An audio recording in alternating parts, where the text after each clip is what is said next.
Mama, welcome to the Mrs. Mummy PhD podcast.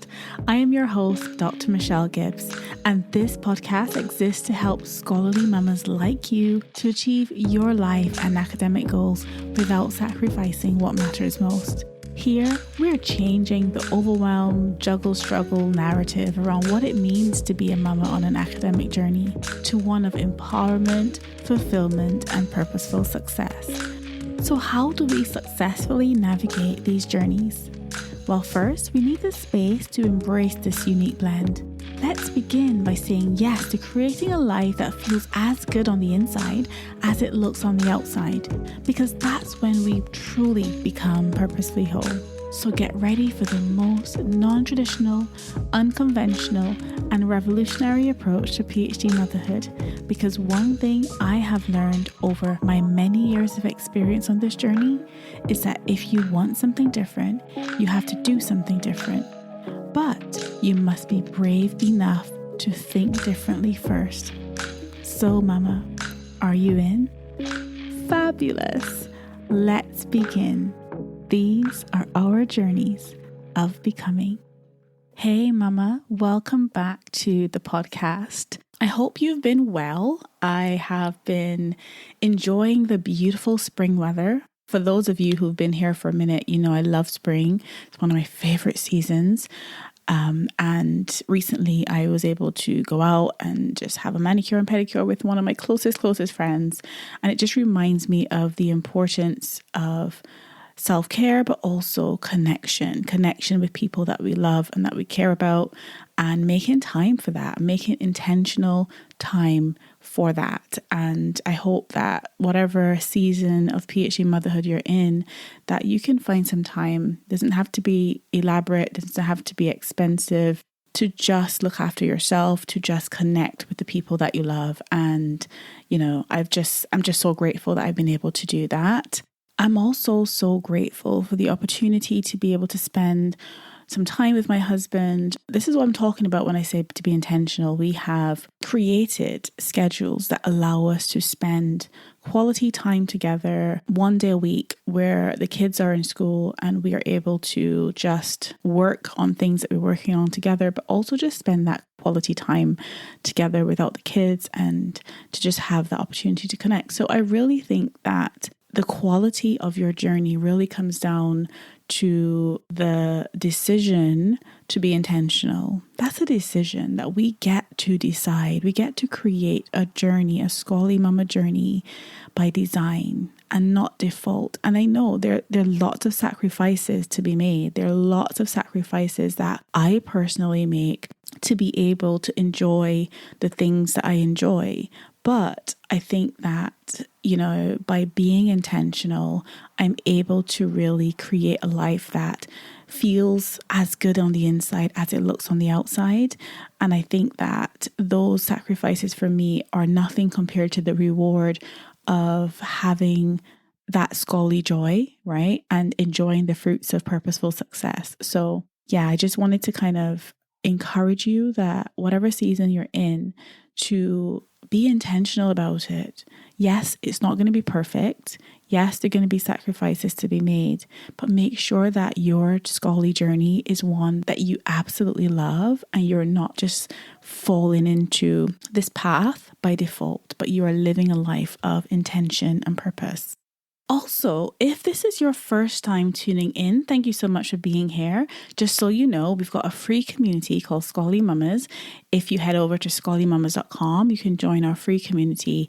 I'd love to see you on the inside. It's just a purposeful space for us to connect with each other, connect with other mamas who are on scholarly journeys, so that you don't have to do this alone. You don't have to navigate this journey in isolation. So make sure you head over to scholarlymamas.com and join the free community today. Okay, so let's get into today's episode. In today's episode, I want to talk about one of the biggest elephants that we all have to face on this PhD mama journey, right? And that is procrastination. And you know what? I feel like it hits its peak right at that point where you are returning from maternity leave, getting back into the groove of the PhD. I feel like that's when it's at its worst, right? And that's when the juggle struggle feels at its worst, because you are still very much in a recovery state. You are still developing those early bonds with your little one. Depending on where you are in the world, your maternity leave could be as little as 3 months or as much as 12 months or more. As a mama of 3, I have had, during my PhD, I had 2 of our sons. One I had before my PhD. And each of my maternity leaves with each of the boys was around a year. So there was a year gap between my PhD and going on maternity leave and then coming back to the PhD. And one of the things that I really did struggle with at times was getting back into the groove of PhD life, because that definitely had its challenges, especially when it came to dealing with procrastination. So in today's episode, I'm going to share some tips that have helped me to overcome the urge to put things off and help me to stay on track as a new mama or as a mama of a new baby, to stay on track as a new mama doing a PhD. So the first thing that I did when I was facing the woes of procrastination was identify the roots of the procrastination. So was I feeling like I wanted to put things off because I was feeling overwhelmed, trying to balance all of my new mama duties with, my PhD responsibilities? Was it the lack of motivation or energy because I was actually sleep deprived? Was it the fear of not being able to meet my pre-maternity productivity levels? Was I feeling guilty about time spent away from my child as I returned to work? Or was I finding it difficult to refocus after the extended break? Or maybe I was beginning to wallow in my self-doubt and imposter syndrome was starting to get the better of me. These are all very legitimate contributors to procrastination. And honestly, I struggle with all of the above. I felt the overwhelm, trying to balance everything. I went through periods where I didn't feel motivated because I was so exhausted. I was breastfeeding. I was obviously having other children to look after as well. One of our sons was born in the midst of the pandemic. So then there was the homeschooling. There was all of that going on. And it was really, really hard. Also, I felt like I'd developed such a reputation of producing high quality work that I felt, oh my goodness, how am I going to be able to keep up that? How am I going to be able to produce work of that quality when I am so exhausted? And of course, I felt so much guilt about being away from our son when I was returning to work. Obviously, our children attended nurseries. That was our choice of childcare. And, just a thought of someone else bonding with my child, someone else, cuddling him and he was upset. It really filled me with so much guilt. And also the fact that, like I said, I had a 1-year break. So imagine parking everything for a year and then having to return to that and pick up all the pieces. And by the way, I didn't work on my PhD during my maternity leave. I really didn't. I really enjoyed my maternity leaves. I enjoyed the time off. I had a long period of recovery post-delivery because I had cesarean sections. But I was able to really just ground myself in the present, enjoy the little moments and enjoy watching my baby bond with his siblings, just watching them grow and become, the little personalities that they are. I really enjoyed all those little moments.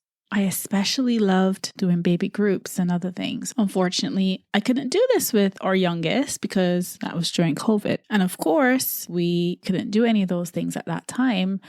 But with my middle son, we were able to do so many little baby groups and things. And it was just such a lovely experience. And I remember feeling like I just paid so much attention to the simple things like the seasons changing and just watching how my son responded to those things, like, just enjoying getting to know him, getting to know the routines, really just adapting to the new routines, because obviously, becoming a mom of one and then a mom of two and then a mom of three, it looks different each time. And so there was all of those things.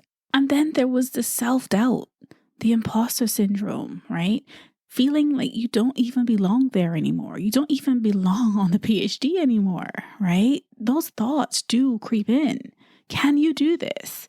Should you even be doing this? Are you just an imposter? And I talked about self-doubt in episode 56 because, when you are juggling lots of hats as a new mama or as a mama with a new baby, it's so easy to fall into that trap and that vicious cycle of self-doubt, and then not making any progress, and then more self-doubt, and then even less progress, and then more self-doubt, and the cycle goes on and on and on.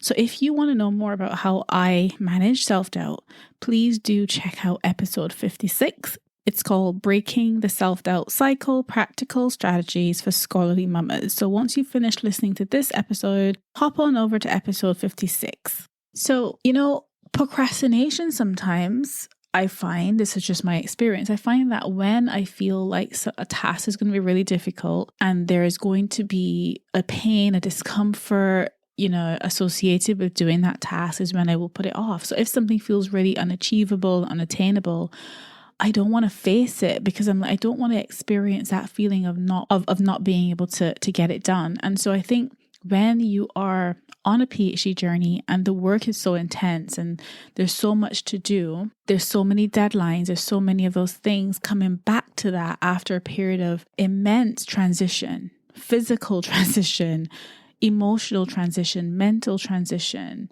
just your entire positionality just changes, right? Your family has now grown. You're adapting to a new life, and just dealing with that transition. When you know that you've got to go back to something that's going to be really hard, it's going to be really stressful, it's really easy to say, you know what, I don't want to do this. I can just put that off until the very last minute where I no longer have to, I no longer have that choice and I have to do it. But until then, I'm just going to put it off and put it off and put it off.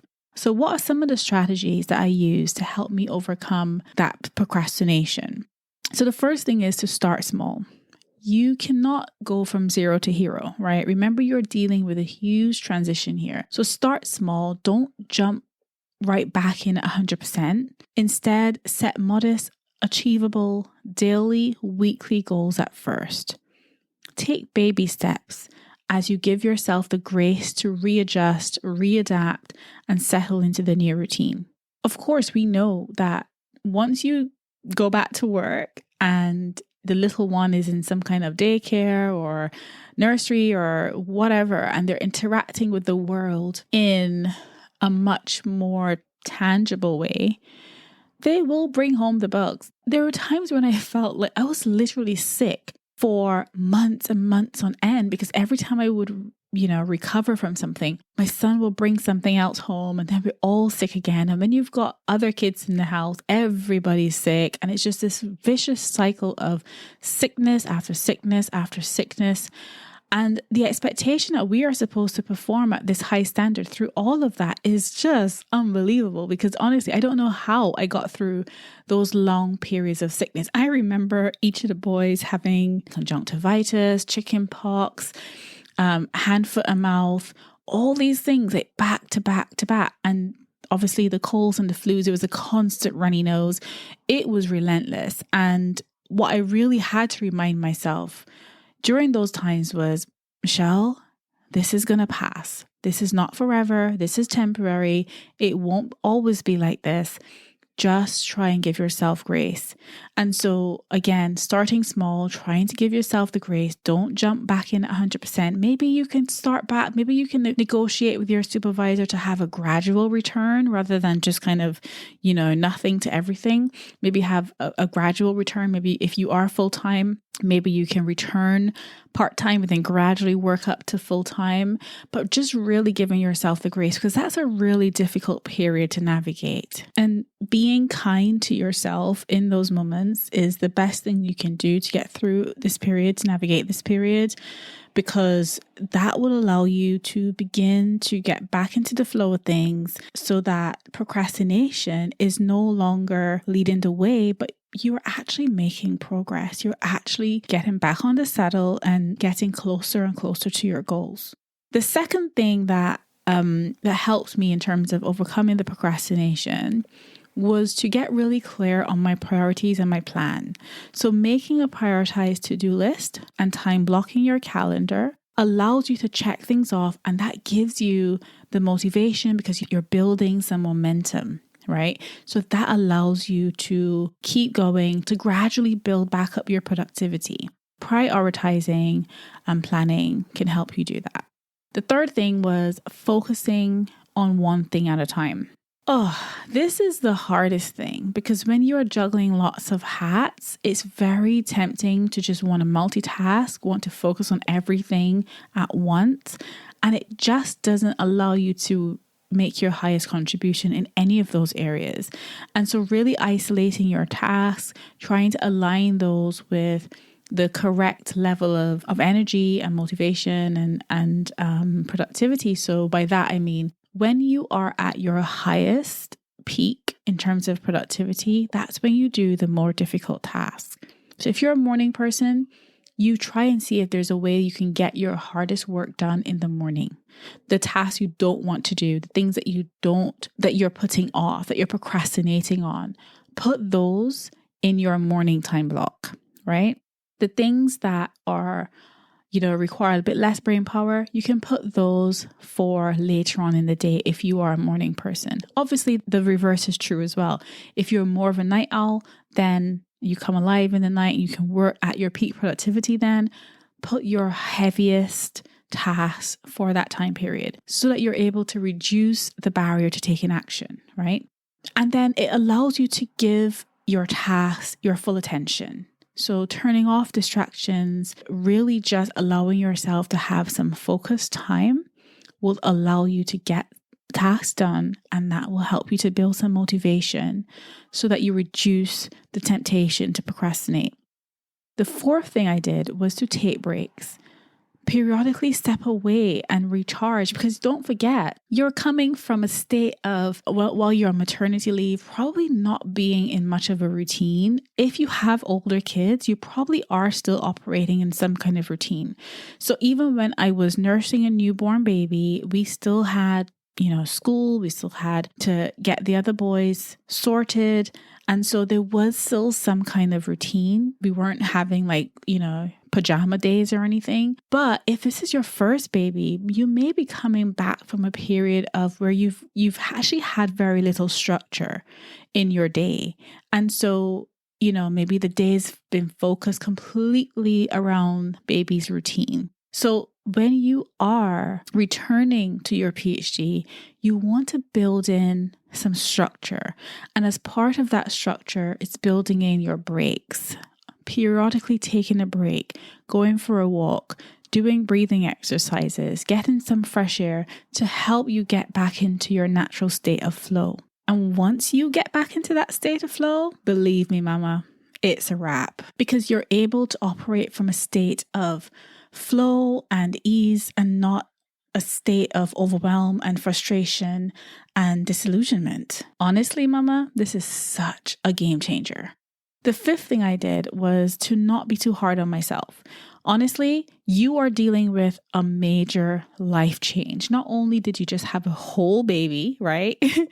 But now you're adding back in a PhD to that, work to that. You're adding back in those plates. And so, when I look at professional jugglers, I'm always really fascinated by how they will start off maybe one or two balls, and then they're able to just kind of add in another one, add in another two, and suddenly they're juggling 6 balls. And you think, oh, how on earth did they do that, right? But honestly, do you not think that they have had many times where they've dropped a couple of balls? Of course they have, right? So don't be too hard on yourself, because now you are actually adding in those extra balls. You're adding in those extra plates. And suddenly going from just having to manage baby to now having to add a PhD and work back into the mix of all of that. And that's a lot. So really just adjusting your expectations, right? And celebrating those small wins. You are not going to work at the same level of productivity as you were before you had this baby. You're just not going to do it. And so giving yourself that grace and saying, look, I am going to adjust my expectations. Maybe before I could sit 4 or 5 hours to work, maybe I can't do that now. That's okay. This is my new reality, right? So accepting that and celebrating those little wins along the way will help you to not want to avoid the task as much as you are now. The 6th thing was that you need to build yourself a support system. If you've got family nearby, we did not, unfortunately, but if you have got that, enlist their help and support. Obviously, your friends as well. If you have baby groups in your area, check those out. Connect with other mamas who are in the same stage of motherhood as you so that you can share the experience, right? Obviously, you've got support from your academic advisors and supervisors as well. And also, know that you don't have to do everything alone. You don't even have to navigate this journey alone. One of the things that I really struggled with was when I was doing my PhD and having my kids at the same time, I really struggled with finding other mamas who understood this journey, who understood how hard it was to combine motherhood and PhD life. And that's the reason why I started Scholarly Mamas. That's the motivation behind the community. And that's there for mamas like you. It's there for mamas who really want to connect, really want to build a supportive community for themselves. That's why we've created this, because not everybody's going to get this journey. Not everybody's going to get what it's like to do a PhD. Not everybody's going to get what it's like to be a new mama. And so combining those two things is even more rare. And so build yourself a support system by connecting with other mamas who get this journey, who understand what this is like, right? Stop doing this alone and find your people. Okay, the 7th thing that I did, the 7th and final thing that I will share today is to remember your why.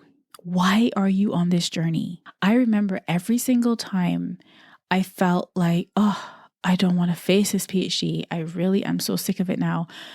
I would remember my why. My why was so deep, right? I was doing this for myself. I was doing this for my kids. I was doing this for so many reasons. And I needed to reconnect with those, reconnect with my passion and my purpose for pursuing this PhD. And that really helped to motivate me through the challenges, but also it really reminded me when I was tempted to procrastinate, when I was tempted to put things off, it helped me to remember why I started this in the first place. And it gave me that motivation to face it again, to come back to it, to get back into the groove of PhD life. So I hope that these tips have provided you with some insights into how you can readjust academic life after having a baby. But just know that you're not alone in this battle against procrastination. Honestly, we all deal with it. We all deal with procrastination. And just, I guess, be patient. Be patient with yourself. Give yourself grace. Prioritize your self-care, right? You are dealing with a lot. You're juggling lots of balls. Make sure you look after yourself. And don't be afraid to ask for help when you need it. Because, we are a resilient bunch of scholarly mamas. But even the most resilient people, they need help too. So don't frown upon the help that is available to you. Seek support. And just embrace the journey. Embrace a journey. Everybody deals with procrastination at some point on this journey, but there are ways that you can overcome that. There are ways that you can even embrace it, right? And let it work for you. Let it be a reminder to look after yourself, but also let your why motivate you to keep going. Let your why motivate you to get back in that driver's seat, finish that PhD so that you can make yourself proud, that you can make your kids proud, that you can win where it matters. Because when you win where it matters, everyone wins. Well, that's it for today, Mama. I hope you enjoyed the episode. And until next time, as always, I'm sending you lots of love and lots of gratitude. Take care, Mama. Bye for now. Thank you for tuning in to the Mrs. Mummy PhD podcast. I hope you've enjoyed the episode, and if you did and you want in on this movement, please head over to mrsmummyphd.com or scholarlymamas.com. If you want to do your PhD well without sacrificing yourself or those you love dearest, then you need your hands on my free training called the PhD with Purpose Webinar. When you join us inside Scholarly Mamas Explore, you'll get access to this free training and so much more. Remember, Mama, these are our journeys of becoming.